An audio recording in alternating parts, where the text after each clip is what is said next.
Bienvenidos, queridos estudiantes, a una clase más de Ciencias Naturales.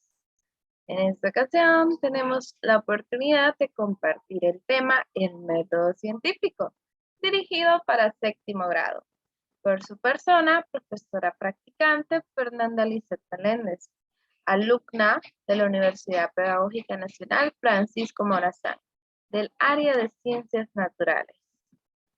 Comencemos. Debemos de conocer cuál es el objetivo de la clase.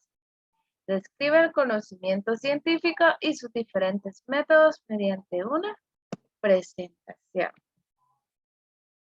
Empecemos conociendo la definición de método científico.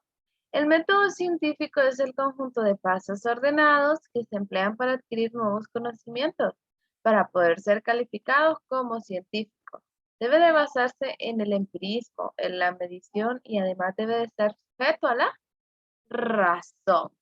El conocimiento es un proceso intelectual de todos los seres humanos, como las enseñanzas que nos van memorizando, la capacidad de análisis, la síntesis, según la forma en la que se adquiere el conocimiento, este puede ser empírico o científico. El conocimiento científico es aquel que se obtiene a través del conocimiento, busca la relación causal entre las variables de un problema, es decir, busca las causas y los efectos de los fenómenos a través de la observación y la práctica.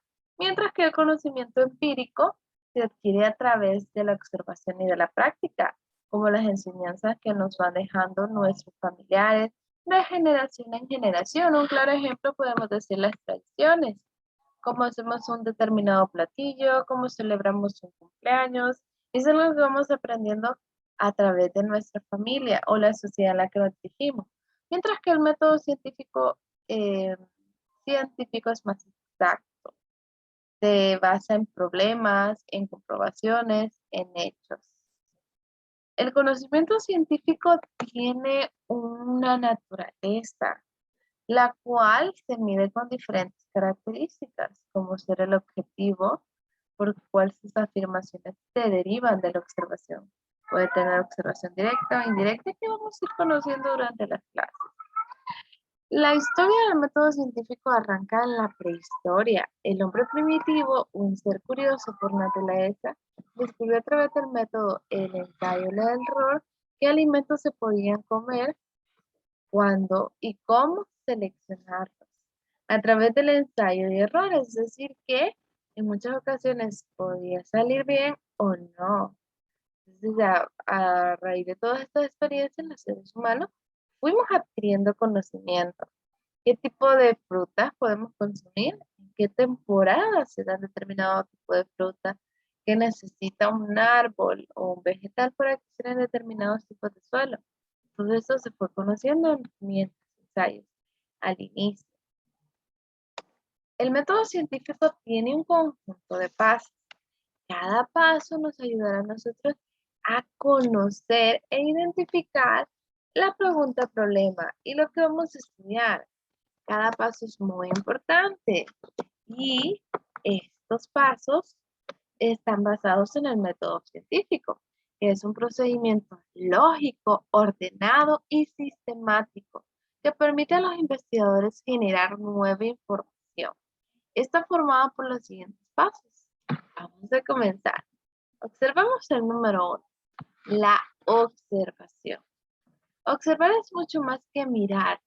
Podríamos decir que este primer paso surge una pregunta, de una duda.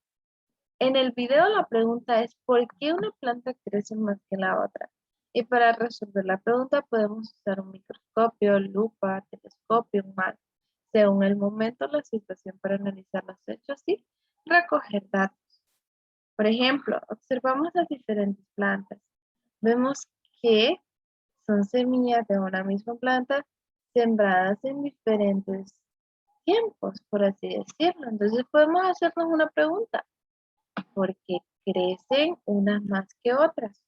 Porque unas ya tienen flor y las otras aún no han germinado. Entonces son preguntas que nos empezamos a hacer. ¿A través de qué? De lo que estamos observando, de eso que podemos ver. y nos crea una duda.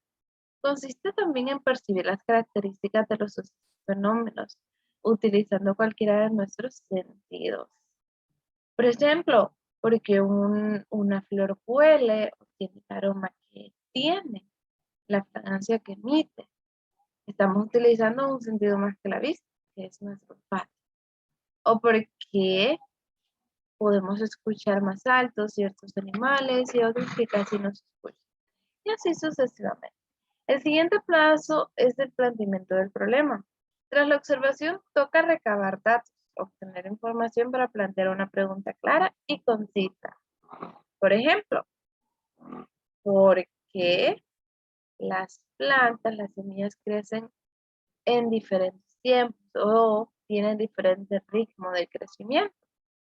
Puede ser una pregunta que nace a través de la duda que me estoy forjando a través de la observación anterior.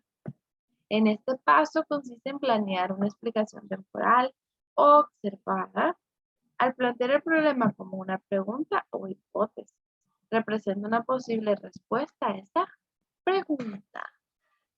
Viendo esto, pasamos al siguiente paso, que es realizar o formular una hipótesis. En este paso toca pensar en varias respuestas a la pregunta. Por ejemplo, si hablamos de las plantas como en un video, una hipótesis puede ser que necesitan música o el sol. El objetivo es dar las respuestas posibles dudas que hemos planteado previamente. A esto se le llama hipótesis. Por ejemplo, tengo las diferentes plantas, vemos la imagen aquí. Entonces quiero plantear algunas hipótesis. Mi pregunta problema podría ser, ¿por qué las plantas dan una flor amarilla? ¿O cómo se reproducen? Entonces, a través de la observación, a través de lo que sé, yo podría formular, bueno, las plantas se reproducen a través de semillas, o las plantas se reproducen a través de esporas, estas caen al suelo y dan origen a una nueva planta. Son hipótesis, son posibles respuestas a mi incógnita.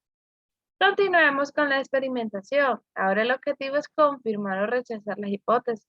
Y hay que decir que no pasa nada si nos equivocamos. Se pueden cambiar las hipótesis sin miedo. Vamos a centrarnos en observar, medir, registrar resultados y compararlos. Así podríamos decir que es parte de la más divertida del método.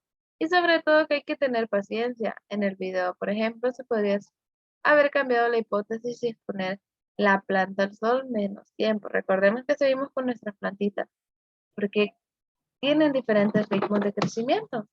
Entonces, una vez tengo mis hipótesis, bueno, recordando podría ser una hipótesis porque fueron sembradas en diferentes momentos, porque el suelo recibe, porque el suelo es diferente y recibe diferentes nutrientes o tiene abonos, etc. Entonces, vamos a experimentar, vamos a investigar más de cerca, vamos a adentrarnos al campo y ver qué está sucediendo. Para poder llegar así a una organización, registro y análisis de datos. Ya recopilando la información, vamos a interpretar los datos, toca analizar tablas, gráficos, anotar lo que hemos extraído de los pasos previos y así poder identificar una posible respuesta a nuestra incógnita. Y por último, al tener ya nuestros datos analizados, podemos dar las conclusiones. Si el experimento confirma las hipótesis, podemos presentar un informe o documento con las conclusiones, explicar el proyecto con los pertinentes y se elabora una conclusión a la investigación. Pero si el experimento no confirma la hipótesis, tendremos que volver al punto 3 y plantear el nuevo proyecto. Podemos cambiar las hipótesis, podemos eliminarlas o podemos comprobarlas al final. Bien, y solamente en forma de recordatorio, aquí unas infografías muy bonitas. Recordemos que el método científico empieza con una pregunta. Podemos seguir los siguientes pasos: observación, hipótesis, experimento, análisis y conclusión. Y la definición de cada uno. Recordemos, la observación nos lleva a descubrir los fenómenos. La búsqueda de información nos lleva a posibles respuestas. El planteamiento del problema nos recuerda qué queremos investigar. Formular hipótesis nos ayuda a tener un sentido. Y la experimentación y validación de hipótesis, pues dar un resultado final. Y con esto finalizaríamos la clase de hoy. Muchas gracias por ver el video.